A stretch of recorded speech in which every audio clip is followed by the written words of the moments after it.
अमरावती शहरातील थकीत कर वसुलीला गती देण्यासाठी महानगरपालिकेने मोठा निर्णय घेतला आहे। अमरावती महानगरपालिका आणि महाराष्ट्र जीवन प्राधिकरण यांच्यात ऐतिहासिक करार झाला असून मालमत्ता कर आणि पाणीपट्टी थकबाकी दरांवर आता संयुक्त कारवाई होणार आहे।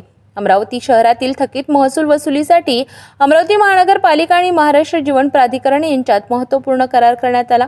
महानगरपालिका आयुक्त सौम्या शर्मा चांडक आणि मजिप्राच्या अधिकाऱ्यांच्या उपस्थितीत या करारावर अधिकृत शिक्कामोर्तब करण्यात आले। शहरातील मालमत्ता कराची मोठी थकबाकी महानगरपालिकेकडे आहे, तर पाणीपट्टीची ही थकबाकी महाराष्ट्र जीवन प्राधिकरणाकडे प्रलंबित आहे। या थकबाकीच्या प्रभारी वसुलीसाठी दोन्ही संस्थांनी संयुक्त कारवाईचे धोरण निश्चित केले आहे। करारानुसार कोणतीही नागरी सेवा घेण्यासाठी नागरिकांना संबंधित विभागाचे ना हरकत प्रमाणपत्र सादर करणे बंधनकारक राहणार आहे। मालमत्ता कर थकीत असल्यास मजिप्राकडून सेवा दिली जाणार नाही, तर पाणीपट्टी थकबाकीदारांना महानगरपालिकेच्या सेवा रोखल्या जाऊ शकतात। याशिवाय मालमत्ता कर न भरणाऱ्यांचा पाणीपुरवठा खंडित करण्यासाठी मजिप्रा थेट सहकार्य करणार आहे। संबंधित झोन अधिकाऱ्यांचे ना हरकत प्रमाणपत्र मिळाल्यानंतरच पाणीपुरवठा पुन्हा सुरू होणार आहे।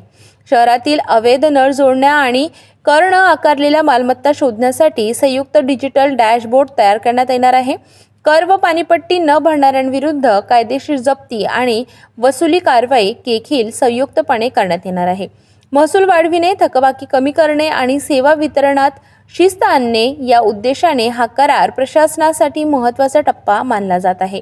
प्रशासनाने नागरिकांना तातडीने थकीत मालमत्ता कर आणि पाणीपट्टी भरण्याचे आवाहन केले आहे।